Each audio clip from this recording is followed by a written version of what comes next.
Hello and welcome to Casual Shenanigans, episode 20. I am one of your hosts, Jeremiah or JERMgaming. This is a podcast all about DayZ, Battlefield, and I guess we can go ahead and say it's about Arma as well. I'm joined by my co-hosts, Chris. Hello. Dave. Hey folks, I am Dave, the not so evil Viking 13. Joel. What up? Steve. Hey guys. And we have special guest Mantis with us this evening. Hello, Mantis. Welcome to the podcast. Hey, what's up? All right, Mantis, really quick for people who may not have heard of you, who are you and what do you do on YouTube? What's your claim to fame? I'm Mantis701. I have a YouTube channel. I'm close to about 7,000 subs. People know me as the guy who knifes all the pub stars. I did knifing the Battlefield 3 pub stars. There's 6 parts of that now. I've probably knifed about, I don't know the exact number, probably about 75 pub stars. So, and I do a lot of other videos too. But, yep, that's what I do. Cool. Nice. All right, so we are going to start this podcast off with the news, and then we've got a lot of stuff to talk about with DayZ and Battlefield. So, first, the news, and this is all 100% true, and there's no spin at all on any of this.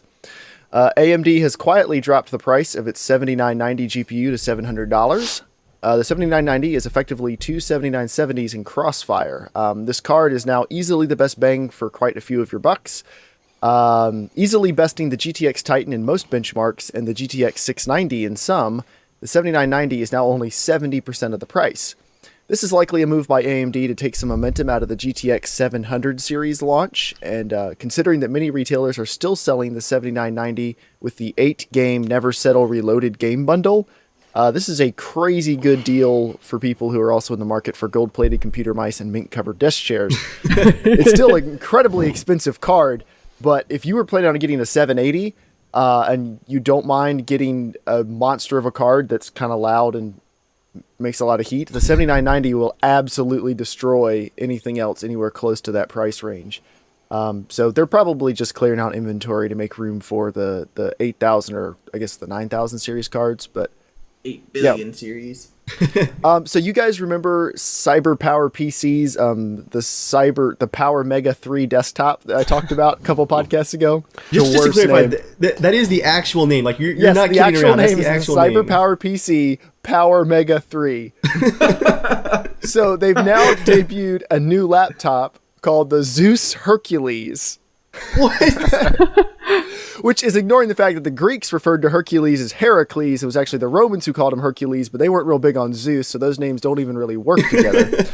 The name of this laptop makes it sound like it should breathe fire, or actually breathe the fires of Mount Olympus specifically. But ironically, it relies on Intel integrated graphics for the fire breathing. But it does have a card reader and a 1 terabyte hard drive, so... If you're into really mediocre gaming laptops with really overdone names, the Kmart of custom PC builders has one for you.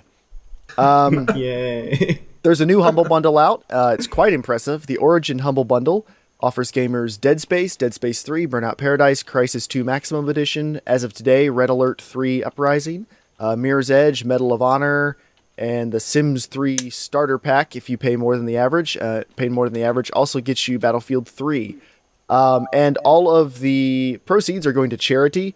And a lot of these games, all the ones that are available on Steam, they will give you an Origin code and a Steam code. So that's one of the best Humble Bundles I've ever seen. Like, that is crazy good. Of course, now, do you think EA are hypocrites for talking about how they think sales are dumb and sales cheapen their products, and now they're like throwing crazy sales out? I mean, what do you guys think? They're businessmen. They're like, we want all money! Businessmen are hypocrites. Who cares? We get all those games for $5. Yeah. Yeah, it's for charity, man. Yeah, oh, I'm sure that's why they're doing it. Yeah, Yeah, all for charity. for charity, and the fact you have to install the Origin client to play the games. We've got an influx of noobs now that we can. do.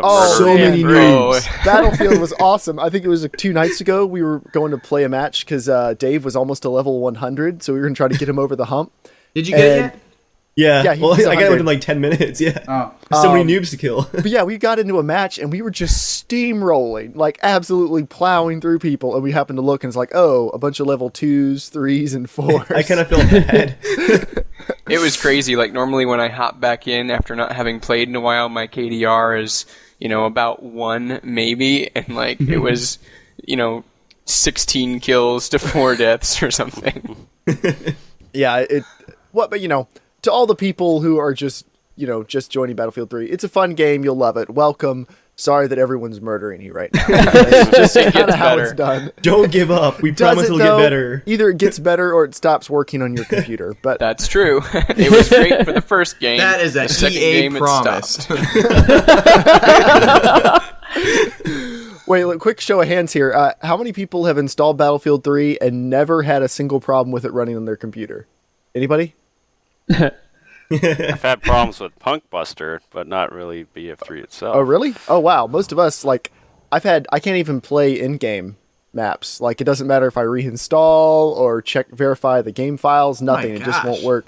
And Chris and I both have this problem where every once in a while, like the first match or two of the evening, you go to start it up and it just crashes out immediately and you just have to wait till it decides it's time to go. Sometimes a day, sometimes a month. Can we start a Kickstarter to fund to actually have a decent website and installer for Punk Buster? Those guys are like the hobos of online. Are they getting paid? Like they're getting paid licensing fees and stuff. Oh, yeah, they, for like they old have to be games, making too. some money. I have no. Maybe they're all just savants, kind of not there, but really smart. They're like websites. Like we don't need one of these. They have an old Windows 95 installer. Oh my gosh. Several days after announcing the Origin Humble Bundle, EA announced the Origin Great Game Guarantee, which lets gamers get refunds for EA titles purchased through the online marketplace. You can Hey, new only get a SimCity. refund within 24 hours of first launching the game or within 7 days of buying it, whichever comes first. Refunds are limited to full games, not DLC, virtual currency, or anything like that. This doesn't cover games purchased on third-party services like Steam that you activate in Origin. Or other games you install and add to Origin, or some other third-party games that would be available in Origin. But that's way better than Steam's return policy. Like that's an actual return policy, which is pretty cool. Yeah. If they had that when SimCity came out, I might have gotten it, and to see if I was one of the lucky few who could actually run it without it breaking. But I'm kind of almost that's cool tempted to policy. get Crisis 3 on a day I'm not doing anything and just plow through the campaign. I'm I don't wondering- like it. I'm wondering what they're doing to address that, because that's a thing I that don't think people there's any- exploit GameStop for. I mean, Yeah, I don't know. Who knows? I think most people. I can't think of any game I've completely finished. Can you buy it again after you've returned it and then just save the save file and move it over? Good question. I don't know. That seems like that might be a little iffy. I mean, yeah. I'm not trying to We're not exploit the promoting system, that. but Chivalry We're just thinking Medieval about Warfare has sold 1.2 million copies. I think it probably sold half of those during the last Steam sale. That game is super fun. Half of But those were from me. Torn Banner Studios, which is an awesome studio name, they've decided to celebrate by releasing a customization tool that lets players paint their soldiers in what are sure to be horribly mismatched and crude paint schemes and artwork. But you can actually customize the colors and everything in your soldiers, which will be great because it'll be easier to figure out who's on what side now, hopefully. Yeah. Does it matter though? Because they're all gonna get covered with the same amount of blood by the end of it. Yeah, but would you rather Everyone- be a plain silver and brown knight covered in blood, or a bright green one? I'm totally like- going as Mel Gibson. A hot pink... What? Okay. you and all the other people. I don't think it gives you No, that not level of from control. him in the movie, just actually as Mel Gibson. Okay. Infinity Ward have announced that the PC version of Call of Duty Ghosts will be superior to the console version. Duh. What? Oh, Obviously- really? What? I don't believe it. Obviously, this isn't news, but Infinity Ward felt like it bore mentioning. For the first time, now this is actually news, the PC version of the yearly COD release will not share textures with the console version, but it'll actually get its own high-res textures. And they'll actually be higher res than even the PS4 and the Xbox textures. That's not surprising considering the new consoles aren't really that powerful, but yeah. Quite surprising that the largest publisher would actually say that when the consoles haven't even released yet and everyone's touting them as, As great being so PCs. powerful. Yeah, well, that's how it works. Good for them. That talk ended pretty quickly this time around, it seems like. You got to figure, though, I mean, when they're developing these games, it's not like they're developing them with the super low-res textures. I mean, they've got to be developing them with the higher-end textures, and it's just for clarity of working and everything. And then when they start the optimization process, they start scaling stuff down to get, like, the best you can fit, I would assume. So Yeah, I'm assuming yeah. they already have the higher-end assets. They just have to, like, not get rid of them before they release the PC port. Studios never do that. You always hold on to your PSDs and your source files. Yeah, I'm sure that this isn't really a whole lot of extra work for them, but kudos to them for actually including it. We're caring about PC gaming just a little bit. or caring about the PC gamers whining, which might be it, because Hey, it worked with we do Ubisoft. tend to whine a lot. We feel like we're better, and we want everyone else to acknowledge it. So that is the news. There's other news. The Division is coming to the Like PC. Mac people. Ubisoft has said it's because so many gamers were asking for it, so that's cool. NVIDIA almost announced that GTA 5 was coming out to the PC in September before, assumably, Rockstar leaned on them really heavily, and they said, nope, we don't know anything about it. That was an accident. But it's probably not coming out in September. GTA games normally come out on PC like 7-8 months afterwards, so it'll probably be coming out sometime later.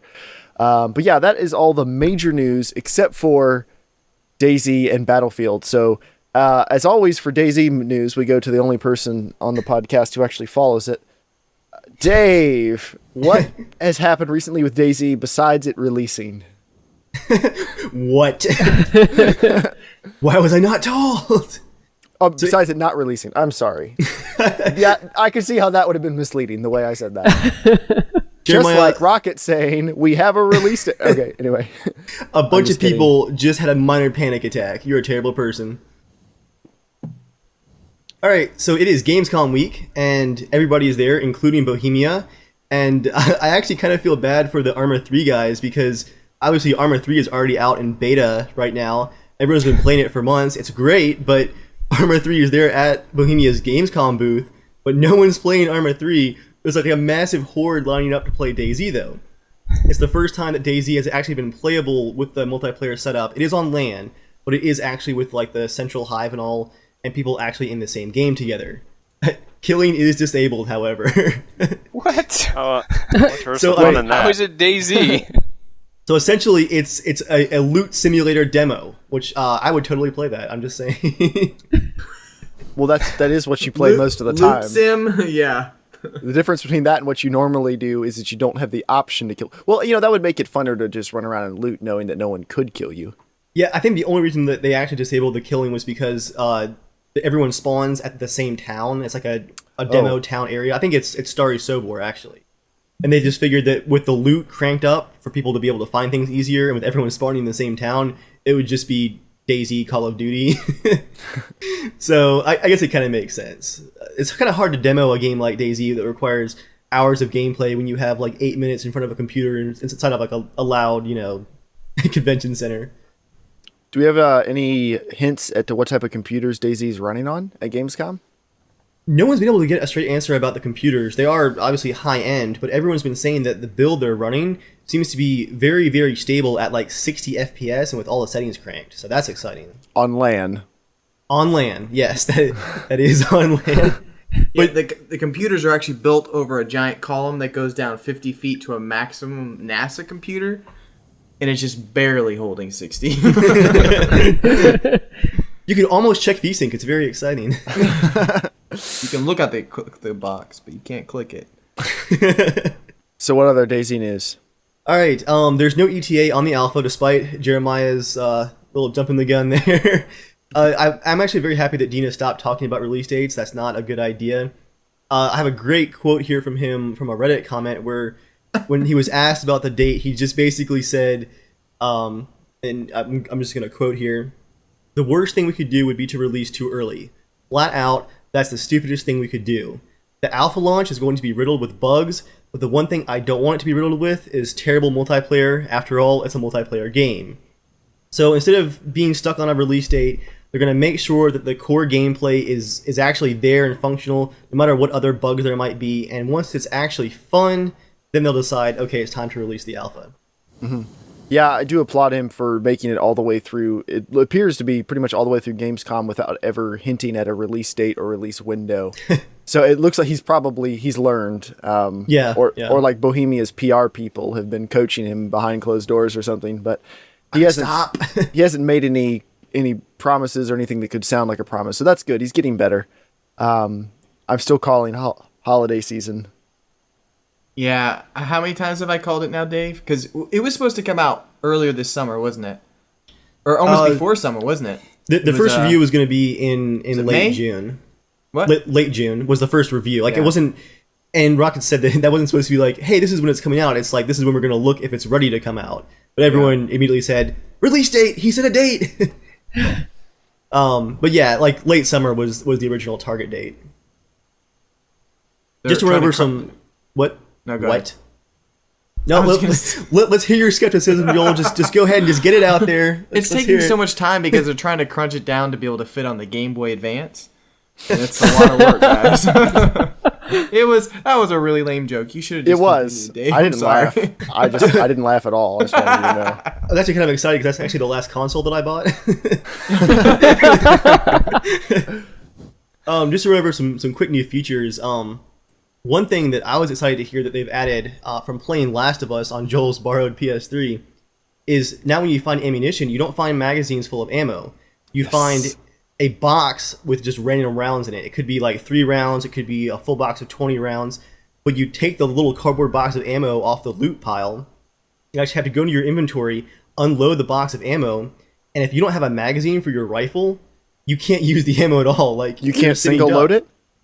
It's not confirmed. I imagine eventually that would make sense, but no, you can't single load that I've heard of. But essentially, you really can't use that ammo until you find a magazine.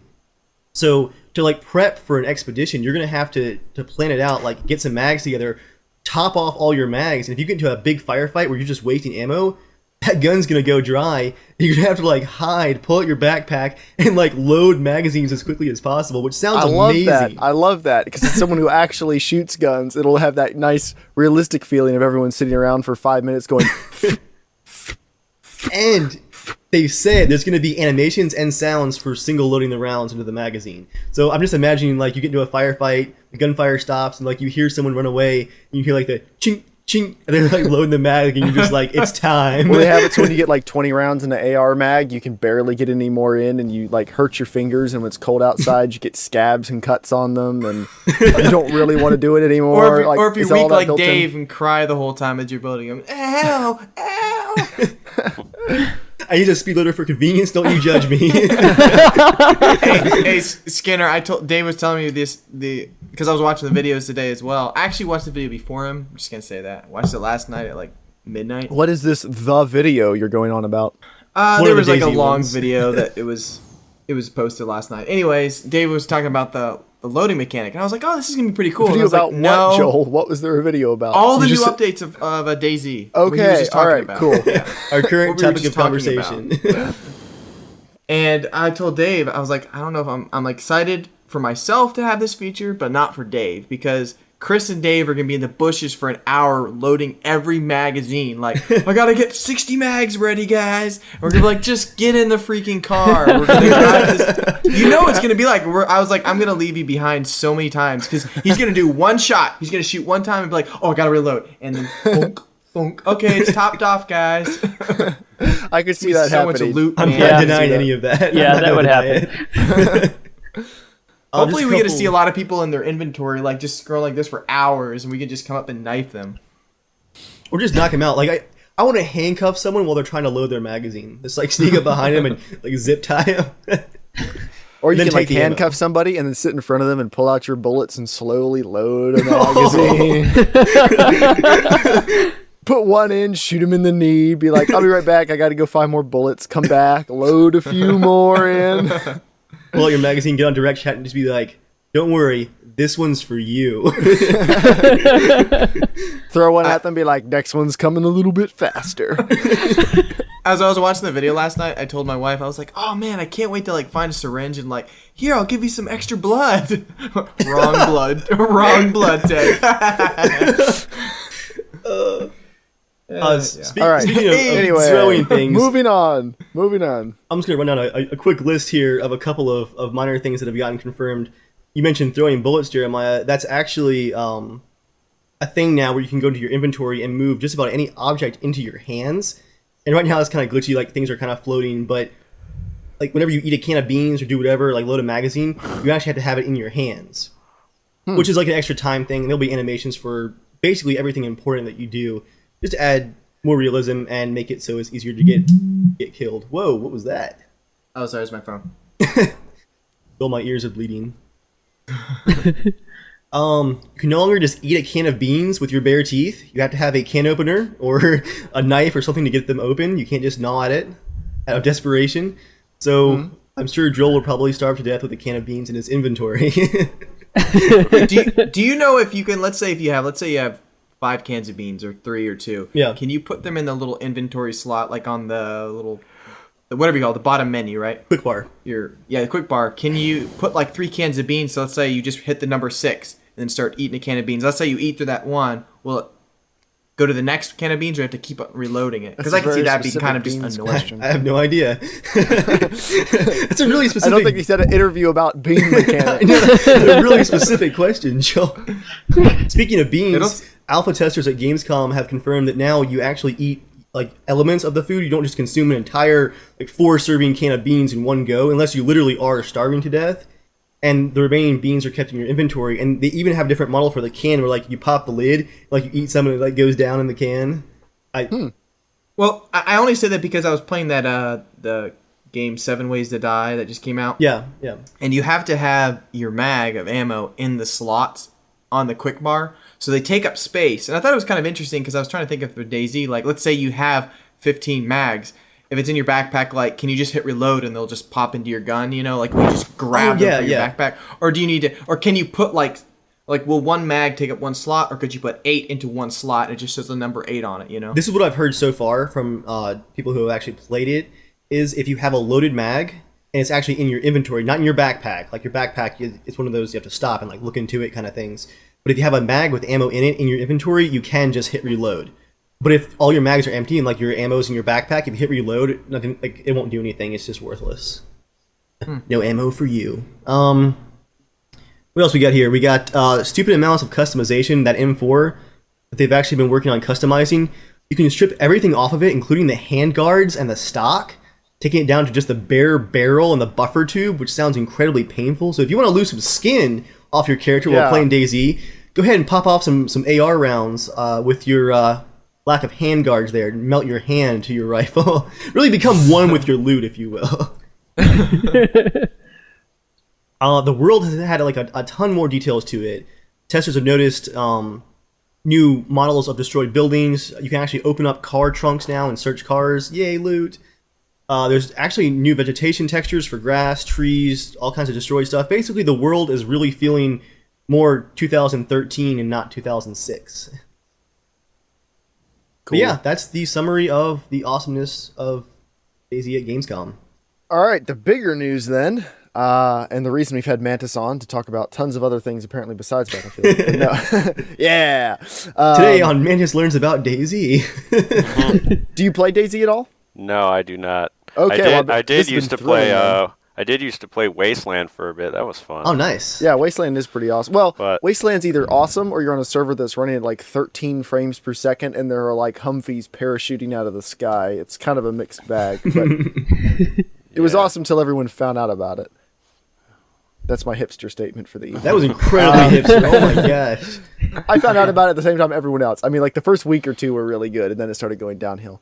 But yeah, Battlefield news. So, Dave, what new information do we have about Battlefield 4?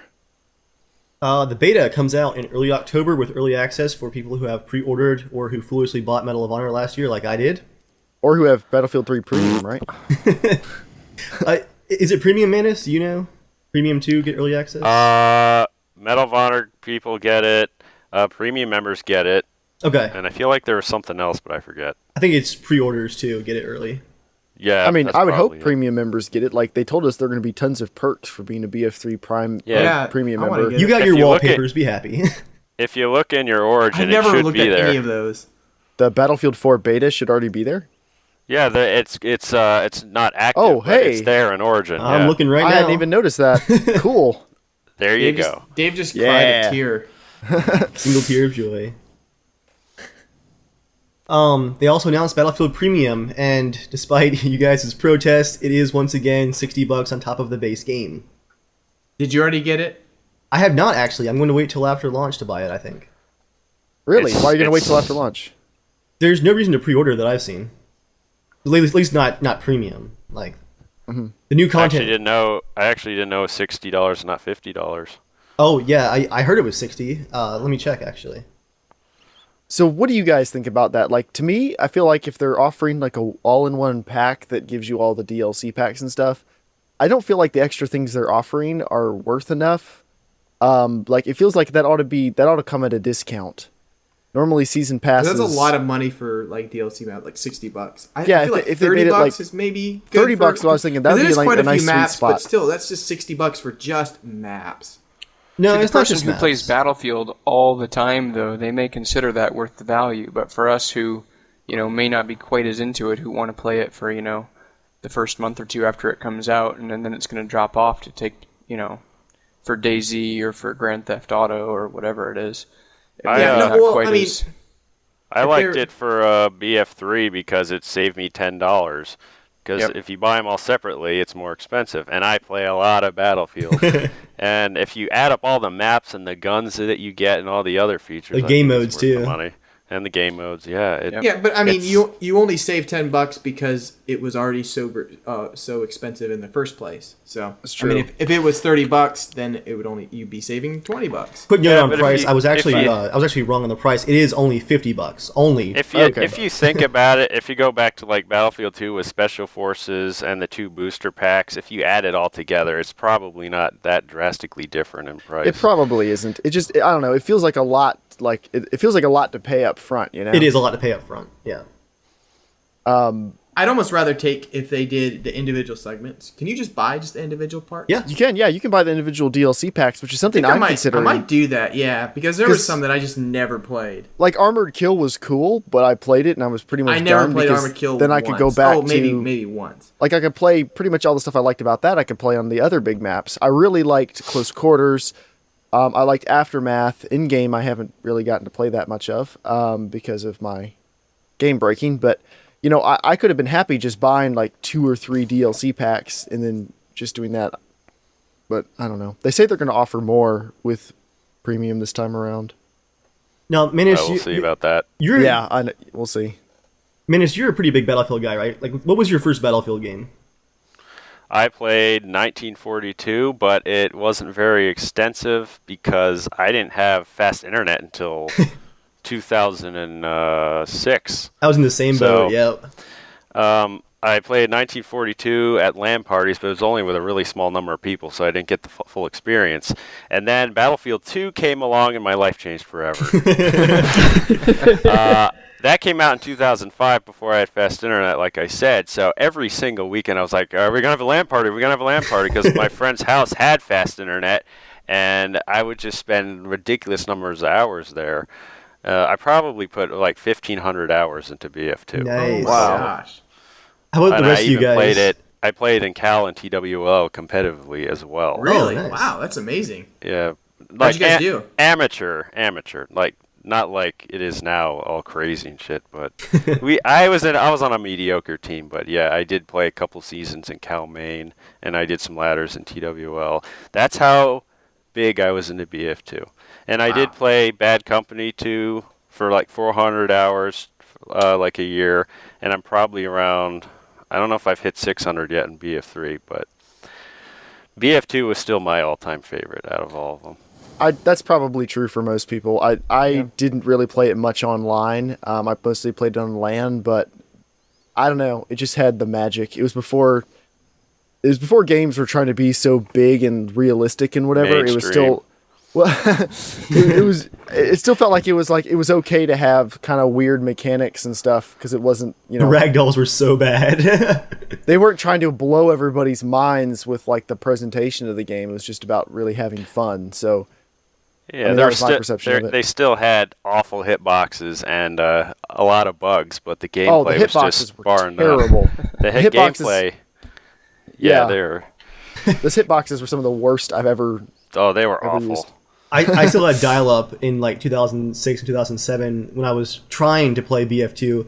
So when I got a gaming laptop for basically 3D work for college, I used to stay until like 10 o'clock at night in the computer lab to play Battlefield on my laptop just to use the internet. Yeah, We should have been I- friends then. I actually jumped. I actually jumped from dial-up to fiber optic. Oh my! Oh, jeez. Yeah, that was It's like amazing. going through a wormhole. Do you Yeah, have fast? You have really fast internet now too. yeah, I still have fiber optic. I have Verizon FiOS. I have really good Cox internet. I just like rubbing it in these guys' faces. Screw you. Wow, I that think- sounded really bad. I think mine is 30 down, 30 up. I'm not Oh, sure on that. that's good. Yeah. So how about Chris and Joel and Steve? Are you guys like long-term Battlefield fans or just kind of like occasional Battlefield fans? I owned 1942 back in the day. I played it just a single player, like against the bots because I didn't have internet. Yeah, me too. Then I got Battlefield Vietnam, which I think was definitely my favorite, this is the best one ever. I think love the choppers in it. Played that. Never played it online. Just played it with friends. We used to just play four of us guys on one team and then just a zillion bots on the other team, and it was awesome. It was like, oh, we're all gonna die. And then I got Battlefield 2. I couldn't run it. It was it was through the GameSpy. Oh, I gosh. believe it was. Yeah. That was a mess, and That was I terrible. I got the game, and then I got the expansion pack, and tried to install both of them. I barely got it to work. It could barely run on my computer at all, so I didn't play that. And then played Battlefield 3.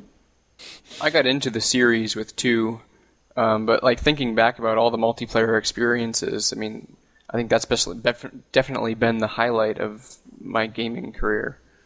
That was also like when we were playing 2, it was like 4 nights a week. Like that's probably why. Like if we played Battlefield 3 as often as we played Battlefield 2, we'd probably feel the same way about it. But I mean that's the same thing like with Command and Conquer. There was that one semester where we played Command and Conquer Tiberium Wars like every single stinking night.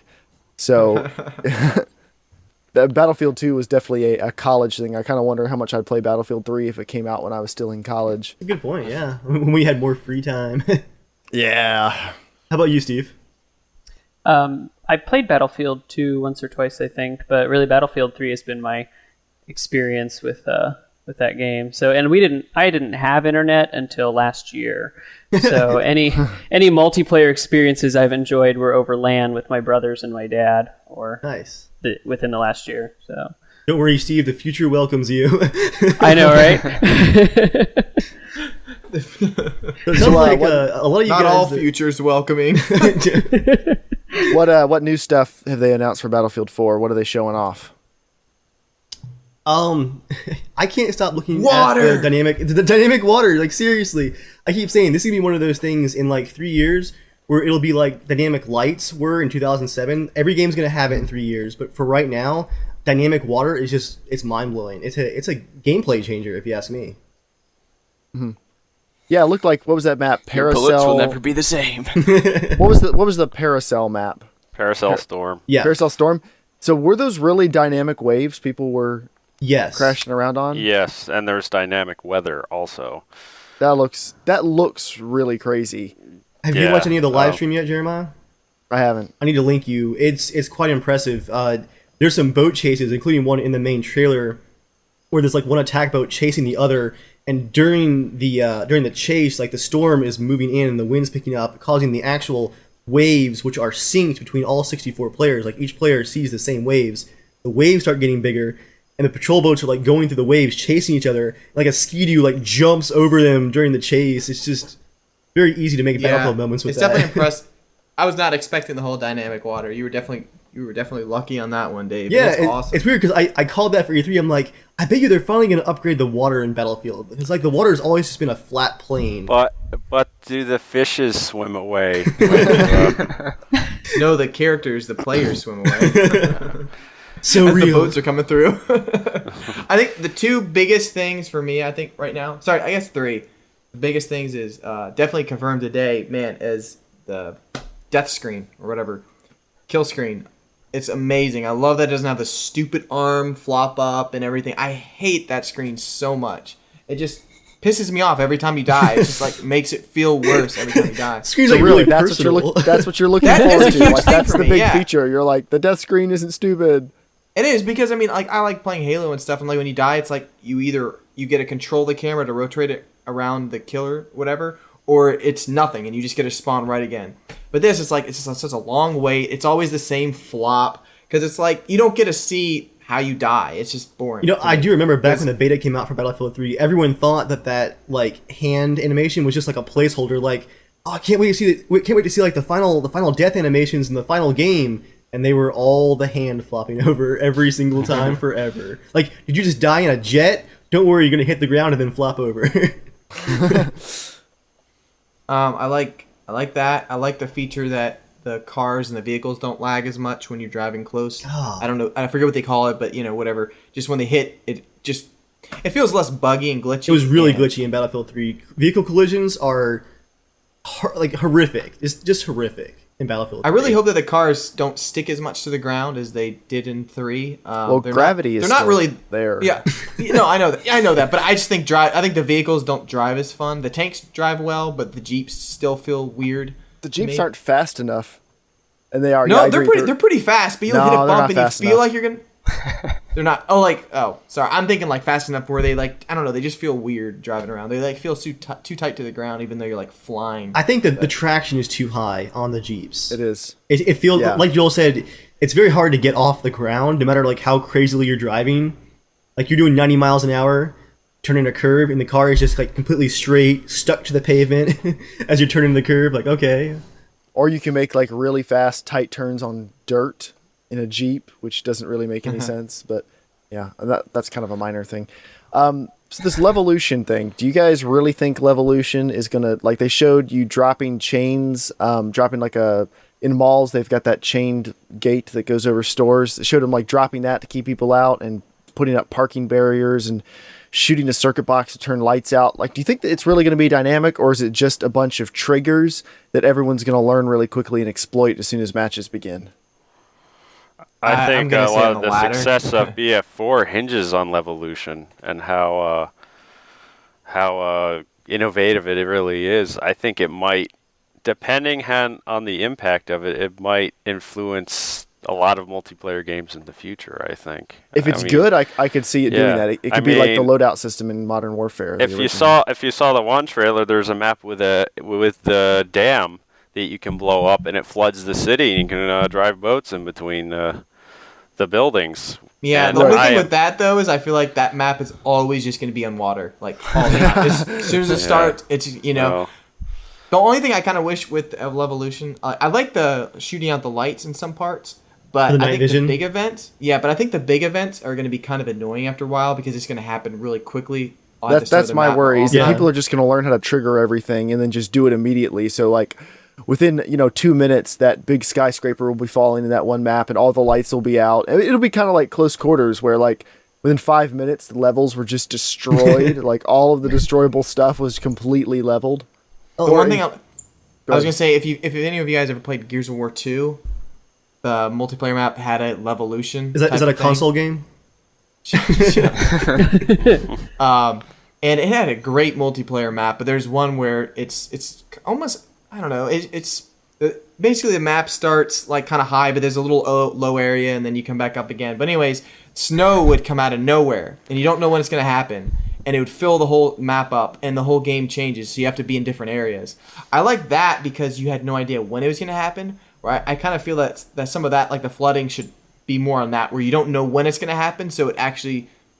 I mean, because I think everyone's going to cause it to happen right away. Where if you don't know when it's going to happen, it could kind of change battle. Where you're like you're winning on one side, then all of a sudden, crap. It's good that you they mentioned that. promised something like that though with the earthquakes in Aftermath. Like those- you'll be playing the map, and all of Yeah. a sudden there'll be an earthquake, and the whole level will change. And what they really mean is it'll look exactly the same with a couple minor differences, and it'll work Yeah. the same way every single time, and you won't notice. The good thing is that DICE is looking at that idea that they're all going to be so canned and so easy to figure out that every time the level starts, everyone's just going to go to like knock the skyscraper over into the harbor. they're talking about every big action like that, like the major level changing ones, will have pluses and minuses, and depending on which team is controlling which points and what's going on the map, your team might not want to destroy that tower. Now, whether or not people will be able to actually figure that out in multiplayer, like, hey guys, we shouldn't like knock the awesome skyscraper over because that's going to make it really hard for us to control this point. That's It'd be still to cool be too, seen. like if it was just more difficult to do certain times. So Yeah, actions yeah. that would be player triggered, like there'd be a percentage base that would randomly generate at the beginning of the level as like how easily this action would take place. Yeah, there you go. Because shooting in a building, it's not going to fall the same way or at the same time every time. And for the weather, certainly, like, Joel, you mentioned snow, like, for it to roll in at the same time every match. Like, it'd be cool if it didn't even happen some matches. Like, that went beyond, that'd be a nice touch. So, like, sometimes this map was snowy and sometimes it wasn't. Yeah, or like if it was just all stormy, like as soon as you jump in, it's just stormy the whole time, or who knows. But I think, if it was just more random and less super player controlled for the big events, it might be kind of cool. Do we know how the weather changes on the Paracel map? Is it dynamic? Is it like a random amount of time? Is it like a set time, or is? I heard it was dynamic. Okay, sweet. The weather changes to like stormies, like whenever. Because I've been watching some of the live stream. I haven't had a chance to watch a whole bunch of it, but it did seem like it wasn't like the same time when the storms got there every time. Like sometimes it happened really fast. Sometimes the match was almost over before the wind started picking up and the storms really started coming in. I heard the storm weather is connected to Obama, and so whatever his mood is, it's like sunny or stormy. Legit science from Joel. Really nailing the jokes tonight, Joel. And on the note of actually like the smaller scale evolution, I thought it was cool. Dice was talking about those what are they called? The billards that come out of the pavement. Is that what they're called, right? I'm not sure. The parking so. things. Yeah. Those parking things. They control that main bridge in gosh, I'm forgetting all. What's the map called? Siege on Shanghai. There you go. Mantis for the save there. There's a button you can hit like next to the bridge that pushes those up. And Dice was talking about in some of the beta tests, players have actually gotten together to play the bridge toll, basically, where they take control of the switch, control the bridge, wait for their team to take control of an area, raise the billards, and actually control it so that enemy vehicles can't go by, and like they actually defend the switch to keep vehicles from being able to support the points across the bridge. And it happened dynamically. Cool. That was pretty cool to hear. Yeah, there'll be a lot of interesting strategies popping up, I'm sure. Do we know which map we're getting for the beta? Or maps? Shanghai. Siege of Shanghai, yeah. Siege of Shanghai. That's the one they've been showing with the skyscraper falling and everything. Yeah, Makes sense. I was hoping for one with jets. I'm a bit disappointed. Hey, but it's not Operation Metro, which may be showing up in Metro the player's is coming choice. back. Yeah, because obviously that's everyone's favorite or second favorite Battlefield map. Yeah. According to metrics. 10 billion hours of gameplay, can't lie. We actually know all 4 maps that we're getting if you watch the trailer. They show brief glimpses of Metro, Caspian Border, Operation Firestorm, and Is it Gulf of Oman? Gulf of Oman. So Yes. Gulf of Oman, I mean, that would be a Battlefield 2 map that was ported into Battlefield 3 and Yes. ported into Battlefield 4. Does anyone else feel like they should just take another Battlefield 3 map? That's one of my favorites, though. That's a pretty classic map. I think the Karkin expansion was probably the best expansion, but I thought it kinda Oman was. was the weakest map out of all 4 of them, personally. Really? Yeah, but hey, whatever. You're wrong. The one I really didn't understand was Firestorm. Yeah, that was surprising. Yeah, I wouldn't say. I mean, would have. which one would you have picked? I would have. Well, they're going based off the most popular maps, so I would have guessed Damavand Peak or Noshar Canals would have made it in there. That's true. I wouldn't have picked either of them probably, but If they really were doing the Levolution dynamic level destruction stuff, I'd want to see a close quarters match. Because like those maps could be really fun if you're stuck in whole if you're place stuck in just this falls into- exactly. Like if people are just Everybody blowing, dies. they're just blowing holes through the floors and stuff. I'm really hoping that what they do with Metro is you're able to go above the Metro with the collapsing ceiling and whatnot, and go in the city above it. That would make the map awesome, I think. That's true. They could be doing something like that. The elevators. There's Instead elevators of like those there, areas too. that are just grenade tunnels that like actually start to be destroyed. Oh, Yeah. that would be good. Epic. We That did would see be a good roof if- collapse in the trailer in Metro. What appears to be Yeah. Metro. Yeah. A roof collapses. So That could make that a great map. Maybe. Yeah, it's Roof true. collapses and Maybe. people just flood in. Yeah, that's what I I want to see like a team like RPG a train down the tunnel into another team's capture point. That would be good. big goals here for Chris. I think we have all 5 expansion packs confirmed as well. Yeah, it is Well, they- 5 premium expansion packs. They better have them confirmed if they're taking money. Yeah, and I know they said this with Battlefield 3 Premium, but they're saying they want to add more value with weekly updates to Premium and not just the main expansion packs, because we were promised a bunch of extra content with Battlefield 3, and we get some, but I don't know if I count like PDF guides to the maps as amazing content. I never went to that site once. I only went there once because... Sorry, I just totally contradict myself. I went there because Dave told me to go there, and I was like, oh, there's videos here. People who buy premium don't need a PDF guide to the map. They'll just That's a figure it good out. point. Yeah, it's the wrong demographic for PDF guides. The 5 expansions are Second Assault, which is the Battlefield 3 maps, and, well, Oman. China Rising, which is it's described as the Chinese mainland. That's about all we get for that one. We have Naval Strike. Some really unoriginal names here. Not very exciting names. With Dynamic Ocean Combat as the Chinese Armada.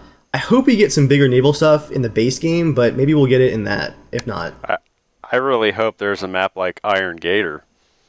Who remembers Iron Gator? Anyone? Oh man, I'm forgetting this one.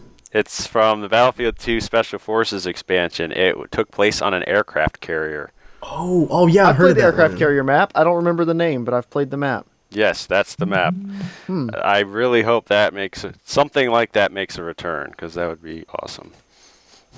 We also have Dragon's Teeth, which is urban warfare with the U.S., and then Final Stand, which is endgame for Battlefield 4 with no description.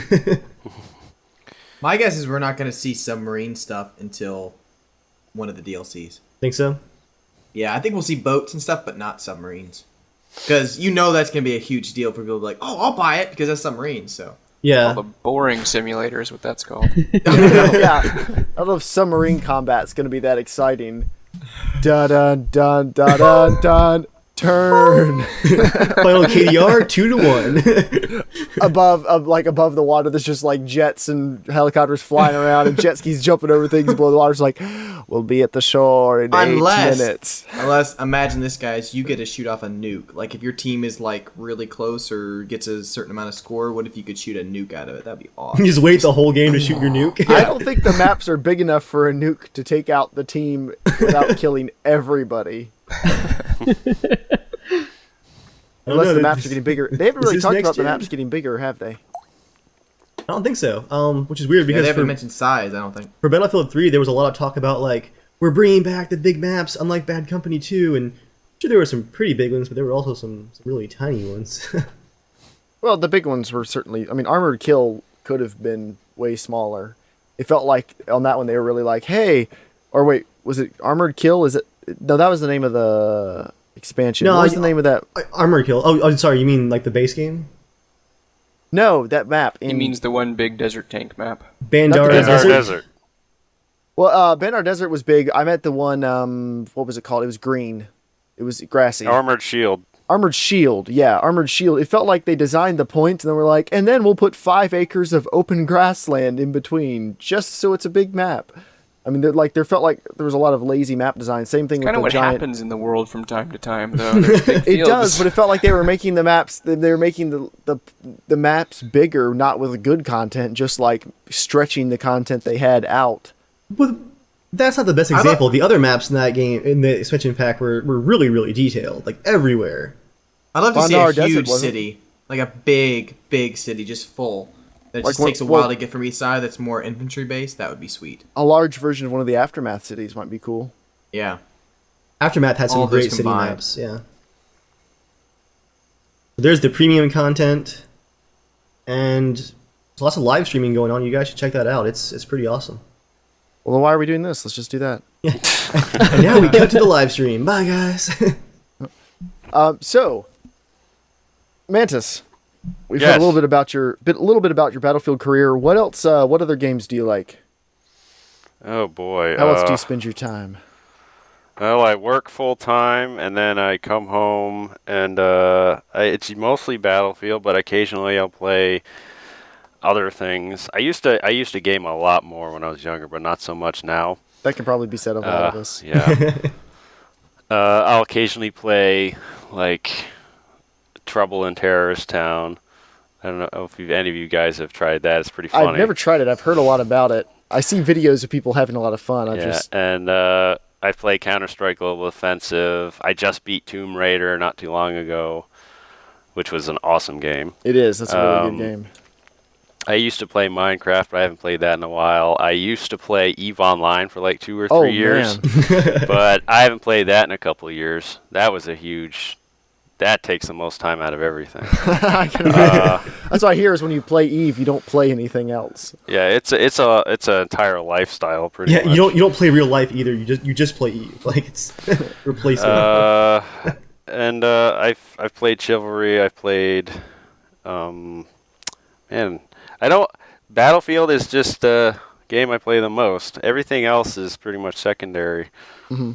So we're playing Battlefield. What caused you to want to start making YouTube videos about Battlefield? Well, at first it was I was just doing it for fun, like just making videos and showing them to my friends, like cool rounds we had and whatnot. And then I made. Do you guys remember the first Only in Battlefield 3 contest? Yeah. Back in January 2012, I think it was. I made a video called "The Halo Jumping MVP." Mm-hmm. And Battlefield reposted it on their Facebook and Twitter. They really liked it, and it got like 160,000 views. Nice. Wow! And that was my first like, wow, that's crazy. and then I don't know how many of you guys know this story, but Dave, I got the idea of knifing the Battlefield 3 pub stars from Dave. I'm so sorry. I wondered. I was just discovering all the YouTubers at that time, and I didn't realize how big the community was or whatever. Dave made a video, I think it was when he got 4,000 subs on his YouTube channel, and he said he had like a contest for if somebody knifed him in game, he would give him like a strategy guide or something. Yeah. And something else like real life dog tags. Oh yeah, that's right. And I was like, hey, that's a cool idea. So I joined his game and I tried to get him, but I didn't. But later on, around that time, I was like, from that idea, I was like, you know what would be cool? What if like someone knifed like 10 of these pub stars, well-known Battlefield 3 players, and made a video out of it? and I actually was like, all right, I'm gonna try and see if I can do that. And yeah, it was for fun. It was for the challenge to see if I could do it. I had no intention of taking YouTube seriously or whatever. And yeah, I knifed over the course of, I don't remember if it was 1 week or 2 weeks, but I got 10 of them, and I made a video out of it, and I posted it, and it blew up. People loved it. Even the YouTubers themselves that I got, most of them loved it as well. And wasn't I one of those first kills you got in that first video? Was it No. number 2? You were in part 3. Part 3, okay. I knew I was in there somewhere. You were in part 3. I remember distinctly knifing Jeremiah. Is your in-game name J.E. Skinner? Yes, it is. Yes. While I was hunting Dave, I got you. Yeah. And I got Titan mode. I don't know who that is. Yeah, he plays with us. I got both of them before Dave, but I finally got Dave in part. I'm so 3. sorry, guys. I brought it down upon us. That's the whole reason we were there. We were there to take the blades for him. Yeah. And yeah, that 6 parts. I made 6 parts ever since then. I take YouTube a lot more seriously now. I've probably close to 200 videos now of all How many kinds of subscribers stuff. do you have now? I'm about 100 short of 7,000. Good job. Nice. I'm growing slowly, but it's getting there. I'm growing a lot more slowly than you. I've been doing it longer too, so you're doing a good job. It's been a really crazy ride. I've been to PAX East, and I met a whole bunch of people there back in March. I'm going to PAX Prime in a week, actually, in Seattle.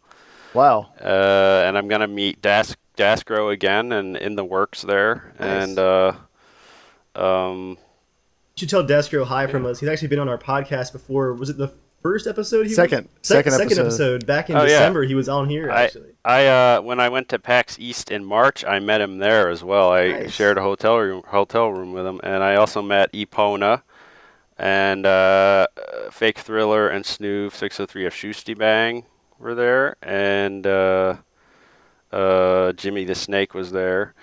But yeah, now I'm going to be sharing a hotel room with Dasgro again, and In the Works Media at PAX Prime in Seattle. And Cool. I'm really hoping to play Battlefield 4 if it's there. EA does have a booth there, so we'll see what happens. If nothing else, Really you'll have nice. the Cool. you'll have the safest hotel room at PAX. That's for sure. If you're staying with Dastro. Yeah, we're actually at a hotel like 2 blocks from the convention center. Nice. But So you get out of bed at like 4 a.m, stand in line for like 9 hours to play Battlefield 4. Like that'll be the whole conference, pretty much. yeah, I don't know if I'll be able to play it, but I'm hoping it's there. I know EA has a booth there, but we'll see what happens. I'm really excited. Peggle 2. I wonder like what level of YouTuber do you have to be before EA's like, no, you just come in and play this. Don't worry about it. Well, Dasgro went to E3. I don't know if you guys saw my channel. Don't say it's a trap. When Dasgro went to E3, he was at like 9,000 subs or something, and he was actually on the live stream commentating with them. So Yeah, who I think knows? if we get like the first big standout Battlefield shoutcaster, it's probably going to be him. He's obviously shooting to be the first real big one. Shooting. Yeah, he's really into all the competitive gameplay and whatnot. So Which is awesome. We need good shoutcasters for Yeah. Battlefield to really start taking off more. I think Battlefield 4 seems like it has the potential to this time. Definitely. Like Battlefield 3 was laying the groundwork, but not quite there, and people still enjoyed it. So if they don't screw it up, Battlefield 4 has a really good chance. yeah, the spectator tools look pretty good. Like And squad chat, bringing that back, which should have been there a long Yeah. time ago, but at least it's here now, so we should. Have you guys seen Just be the grateful. spectator updates from Gamescom? Or like I haven't. the mode? They've been updating the UI, and now you have all this information, including a complete breakdown, if you want it, of all the squads, like in their current score and all kinds of stuff. There's extra like big icons for grenade throws if you're in like the spectator mode and all. And they also added the no UI command, like built in for spectate. Right there for cinematic. That's tools. really cool. Now, will you be able to go back and watch matches after the fact, like you can in the Call of Duty replay theater? Recorder is not confirmed. Is that right, Mantis? I haven't heard anything about Battle Recorder being confirmed. No. So it's just live right now. Okay, because I was like, the quality of my explosions videos would go way up if I could like pause and rotate cameras and Heck stuff. yes. That would be insane. I am looking forward to the quality of all the BF4 videos that will be coming out, because you'll have the ability to have those crazy camera angles, cinematic camera angles. Yeah, the machinima makers are going to really have a field day with that. Look at what we've gotten for Battlefield 3, because I mean every Battlefield game has that potential just for these over-the-top sandbox awesome moments, and we've captured so many with Battlefield 3 without the tools. We're going to see some ridiculous stuff in Battlefield 4. That's what I'm hoping. That's what I'm hoping. Me too. Yeah, I spent way too much time on YouTube already, like just watching people's stuff. It's really, I watch this more than TV. It's just people come out with great stuff. Nice. They do, yeah. There's a lot of really awesome content, and I know this because it happens to me. Like my channel's still fairly small. It happens to me on a fairly regular basis. People will watch and be like, "Wow, that was a really cool video. Why have only 30 people watch it?" And I'm like, I don't know. But then then all the time I run across people with also tiny little channels. I'm like, whoa, they're making really awesome stuff. Like, why aren't people watching this? The whole YouTube thing is a whole nother topic altogether that we could dedicate a whole podcast too. That'll be when it's I me, you, mean- and Dave, so these other guys don't have to suffer through it. Yeah, it's you learn a lot of new things doing this YouTube thing, and it's we won't get into it now. Yeah. We'll have you back on for another podcast because Dave and I talk about this a lot. Yeah. Yeah. And we'll have Joel too, because Joel is all about YouTube. Like he's pretty hardcore into it, you know. I've kept the channel steady since 2005. And they haven't shut you 2005 or down 6. yet. Is the amazing part. I know. Yeah, if you Wow. want to check Joel out on YouTube, his name is Boundless MP, like multiplayer, Boundless MP.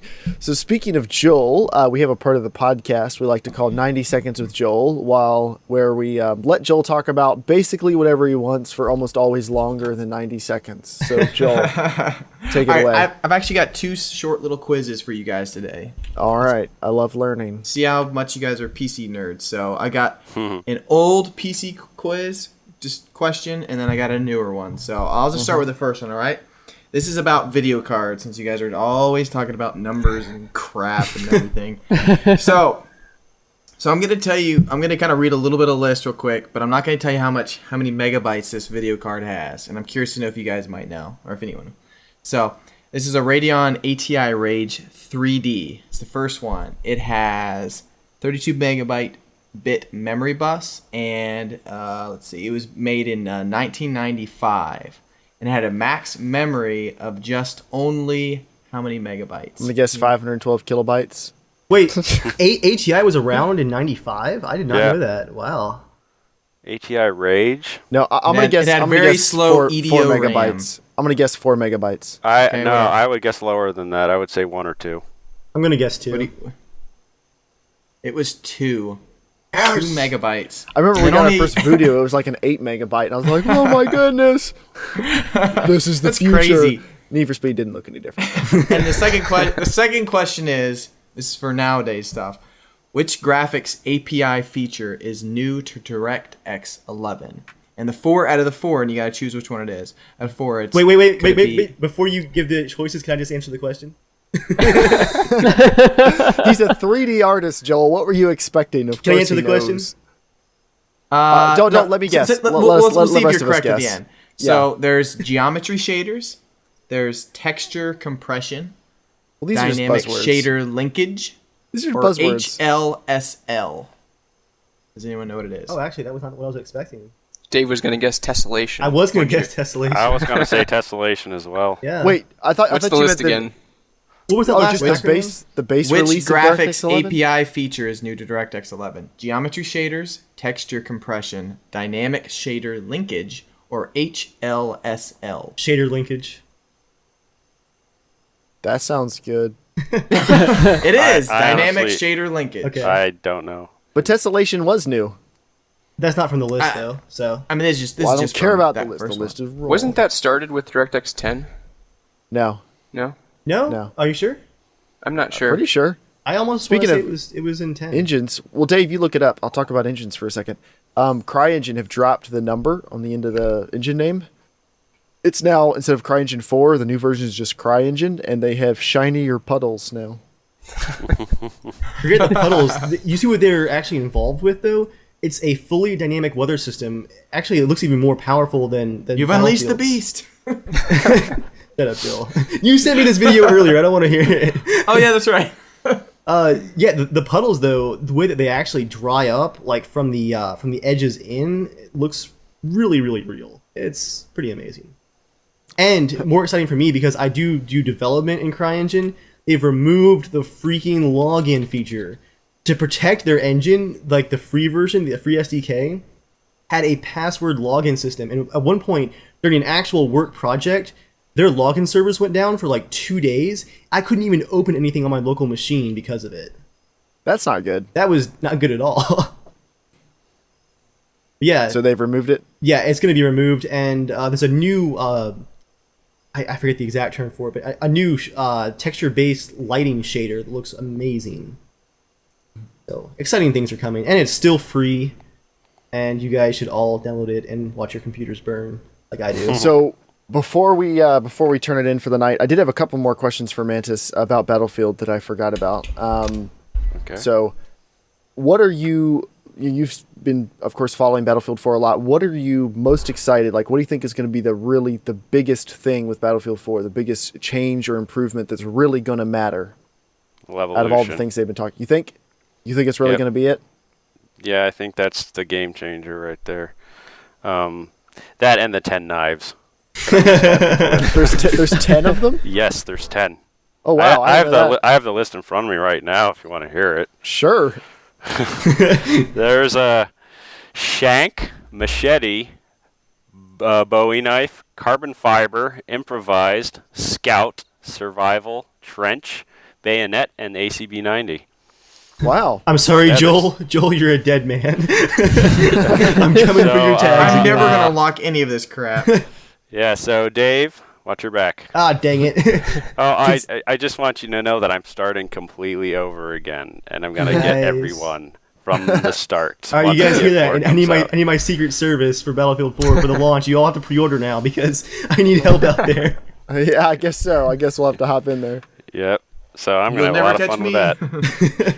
So you've probably knifed more people than the rest of us put together, or at least you've put more time. You've probably put more time into knifing people. We're all opportunistic knifers. You actually try to knife people. Like, what would you say you've learned by trying to knife all these pub stars? Like, have you learned awesome techniques for knifing, or is it really just run behind them when they're not looking? There's a lot to it. Yeah, I've learned quite a bit. I think I have like 3,000 knife kills, which is, in the grand scheme of things, people think that's low. Really? But yeah. But it's changed my game style a little bit to where I kind of mix my knifing in with my normal gameplay, which I think makes players a lot more dangerous if they know how to use it properly. Mm-hmm. When I play normally, I don't purposely go out and hunt people unless they're so damn oblivious. I'm like, okay, I'm gonna stab this guy. The most obvious thing I learned is when you're rounding a corner, for example, and an enemy is rounding the corner at the same time, and you don't know each other is there. As you pass them and you notice them, and you're like, oh shit, there's a guy. If you do a 180 immediately and hit the melee button, you'll probably take him down. That's just one example that I've learned. Quicker than he can spin around and shoot you? Yes, because you'll instantly kill him while you may get hit once or twice by bullets, but you'll win. But yeah, I've learned a whole lot about flanking. I already knew a lot to begin with because that's my play style, but flanking and just surprising the enemy from behind and all that. I don't like to attack people head on, so yeah, I think it's made my play style a lot more dangerous because it mix it in with your normal gunplay and you're a lot more dangerous. Mm-hmm. And so what are you most worried about for Battlefield 4, most apprehensive about? That's a good question. Apprehensive. Well, I want the maps to be actual Battlefield maps, like asymmetrical, like going back to Battlefield 2, the maps in that game are amazing. Just big battlefields. Like, I guess some of them are symmetrical, but they're pretty asymmetrical. They're unique. They felt like big battlefields. Like, whereas in BF3 and Bad Company 2, a lot of the maps are linear, like a straight line with the flags all in a straight line, or maps like Firestorm and Grand Bazaar, they're like squares or like rectangles, and the maps are just all the flags in the center. Yeah, and a lot of the maps they design like 2 or 3 maps that are really, really close together, forcing people to, like, everyone's just in a clusterfuck right in the middle, and I want actual, like, amazing maps. I want that to come back. I would rather have that instead of having 30 maps and all the, like, between all the expansions and stuff. I would rather have like 15 really good ones. And then you have the problem with some maps are awesome on Conquest but suck on Rush, and some maps are great for Rush but suck on Conquest. Metro comes to mind. That's probably one of the problems with them is that linear nature is somewhat necessary for Rush. Yeah. Oh yeah, that's a good point. They always want to double their assets or use half their assets. Yeah, and using both modes. besides that, obviously the net code. Like, Yes. but I heard the net code's going to be pretty much the same. So Oh, really? I don't remember where I heard that, but I heard it was going to use the same net code. Yeah, so it's still client-side hit reg from what I heard, but it's improved. I certainly hope it's improved, but it's so infuriating rounding a corner, being behind a wall for 2 seconds and still dying, or ducking behind something. That's been the bane of the entire series' existence, in my opinion. Is the hit reg. For anyone who doesn't know what the netcode is, that basically how that affects you when you're playing Battlefield is just like Mantis just said. Anytime you're getting shot at and you duck behind something and then you die like a second later, that's the netcode. That's because it's crummy. It's the hitboxes. They lag behind your actual player model like a little bit. So, I mean, it was probably the worst in BF2. I mean, I remember aiming TV missiles at choppers, but you have to aim kind of behind it as opposed to straight at it because the invisible hitbox was slightly lagging behind the actual model. And it's the same way in all the Battlefield games I've played. I mean, it's improved since then, but it's still an issue, and it drives a lot of people up the wall, including myself. I think that's probably why Call of Duty has reached heights that Battlefield just hasn't, is because they kind of nailed this stuff years ago as far as the hitboxes. I know everyone hates on Call of Duty, but I have to agree with that. Like, I played Call of Duty 4, and the hitboxes were so much better than Battlefield's. Yeah, well, I mean, honestly. Modern Warfare really did revolutionize the first-person shooter multiplayer genre. I mean, I played tons of Modern Warfare. I mean, it was really awesome. People hate on Call of Duty because they kind of ran out of ideas a couple games ago, and they're still going. Yeah. But that's because they actually nailed the core stuff a while ago. Like, it was good gunplay 7 or 8 years ago, and now they don't know what to do with it. And Battlefield, I think, is still not to that level. Like, the Levolution stuff is cool, but the base game still has some fundamental flaws. To be fair, the Battlefield is a much larger, more expansive, complicated game than Call of Duty, so that's probably part of it. Yeah. But I'd rather have it be a little bit smaller and work well. I mean, I don't care how big the map is if I'm getting upset 3 or 4 times a map because I don't feel like I should have died, like I was behind cover and I get killed or something like that. I'd rather have a little bit of a smaller game that I feel good about. And the last thing I like to mention is I'd really like Battlefield esports to come into its own finally, but I'm still apprehensive about that for several reasons, but we won't need to get into that now. Yeah, I'd really like that to finally take off and have some more legitimacy. Yeah, I'd like to be able to watch it. Yeah, we'll see. But I'm looking forward to being able to watch it. For the month I played Tribes Ascend, it was really fun to go online and find like pro tribes matches. I don't know if that's still going on, but that was really enjoyable to watch. But anything you find of Battlefield is just people doing what Dasker does, just doing kind of post commentaries, which are cool, but it's not like the big esports presentation. Yeah, it's not like StarCraft or League of Legends. Like, yeah, I mean, they're absolutely massive. Yeah, Call of Duty did. And Halo too.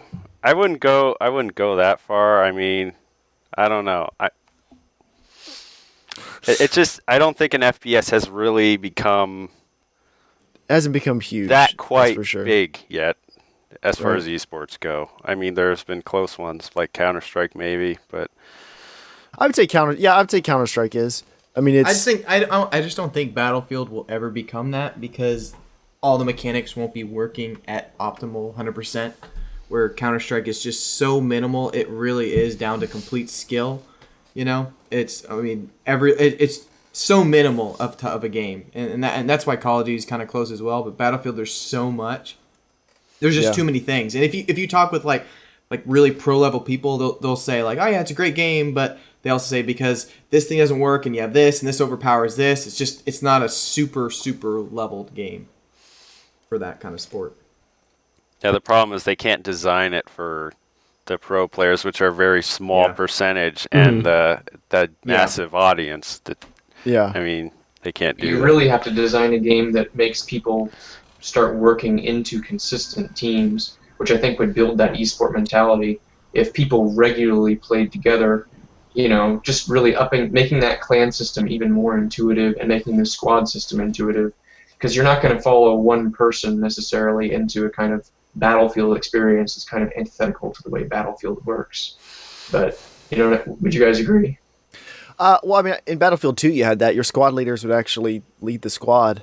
And in Battlefield 3, all you get is people laying down squad commands that mostly everyone ignores because they can't talk to you. But like back when you had to spawn in your squad leader, like when your squad leader was worth more, people actually did what their squad leader said and stuck with them more. So if they do put more emphasis on that, they could possibly get that back. Yeah, in BF2 you had the commander. I used to play a little bit of this, like I mentioned earlier in BF2. There was a dedicated, and I used to do 8v8s, and you had the dedicated commander and the squad leaders, and you could only spawn on the squad leaders back in BF2. You couldn't spawn on anyone. So it changed strategies a lot, and it was a lot more strategic than I think it is now. But absolutely, yeah. I think Battlefield 2 was maybe just a little ahead of its time. Like the esports idea wasn't there as much back in 2005. Like internet access wasn't as good. Just you the didn't whole have live streaming, the whole scene wasn't good enough. YouTube was brand new. So there was Battlefield 2. Like if it had come out in 2010 or 11 or something, it could have been huge in esports. Ignoring the old like game mechanics, but everything else about it, like it could have been probably a much bigger success in the esports community. But maybe they will recapture some of that. Well, they brought back Commander and they brought spectator tools back, and I'm cautious, but I'm hoping it'll make some inroads in esports. The thing about esports is they all function on games that don't change drastically over time. Yeah. Where with the current release structure, you get a Battlefield game every 2 years. Is it every 2 years? It's every 2 years. Every 2 years. Which fragments the community. I wonder how long it will take if they actually desire to push for an esport. That's going to be a challenge to it, and that every 2 years they split the community. Whereas like StarCraft's been playing the same game. Would they ever go to just a Battlefield and it's kind of regular updates? But it wouldn't surprise me if Battlefield became a $10 a month thing. Like you just paid.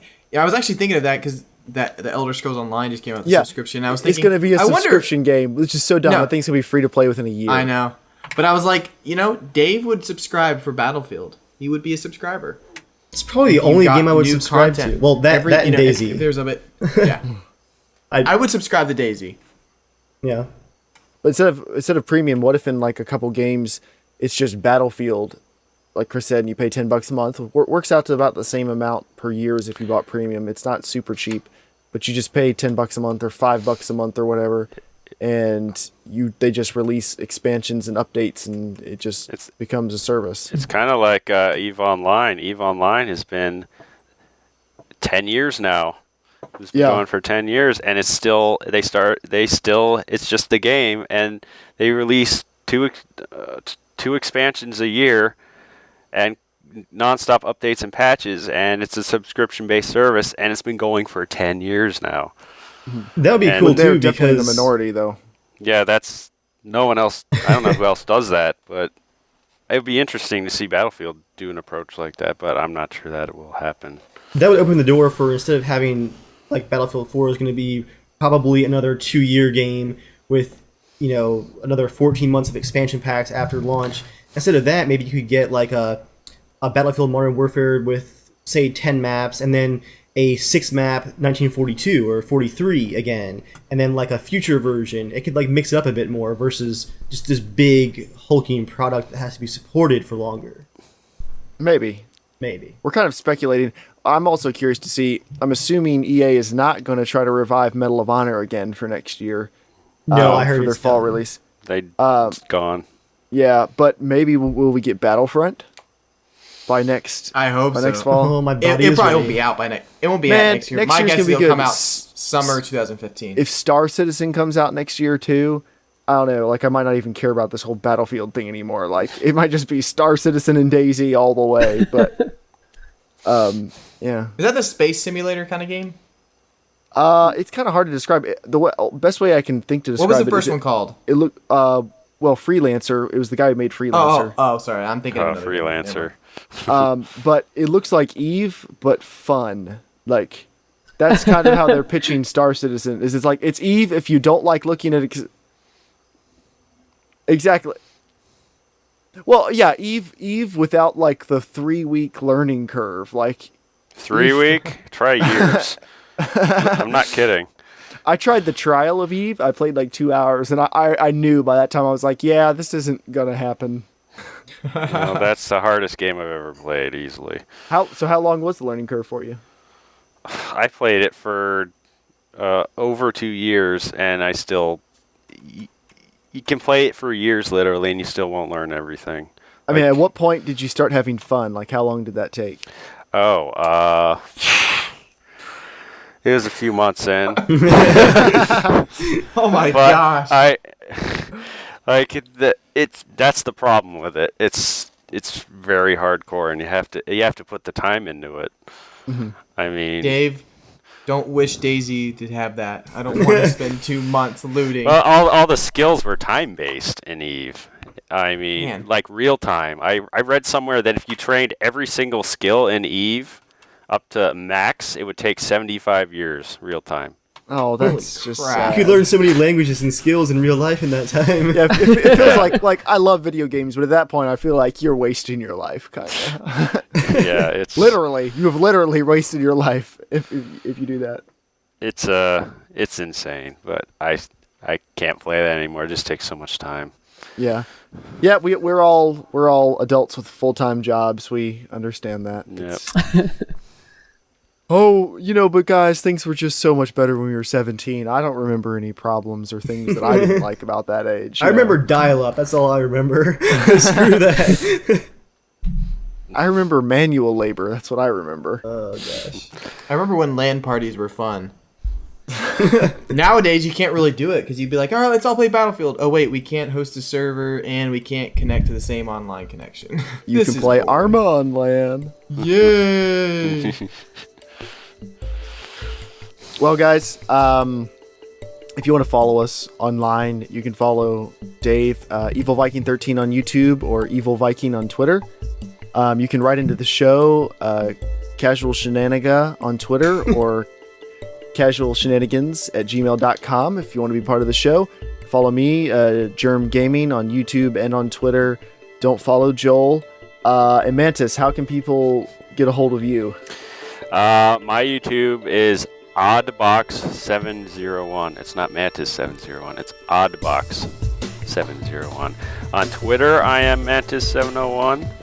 And on Facebook, I'm Oddbox701. But if you search for Mantis 70, even just Mantis, Yeah, YouTube if you will search find for you. Pretty quick. Mantis701, you'll find it anyway. But yeah, you'll find it if you search for that. They'll find you. You're Yeah. out there. You're out there. Well, thank you for coming on the show. We enjoyed having you. We'll definitely have to have you back as we get closer to Battlefield's release. Maybe have you back on after PAX if you find out some new cool stuff about that. Yes, yes, definitely. But yeah, thank you everybody for watching. And as usual, as always, if you have questions and stuff, write in. The podcast is fun, but YouTube is what pays the bills. The very tiny bills. It pays very small I bought portions. a gum pack today. It Fill pays very small portions of Fill one up of your my gas bills. tank. Once. Yeah. But yeah, anyway, check us out on YouTube. Thank you guys for watching, and have a good evening. You Bye. guys. See ya.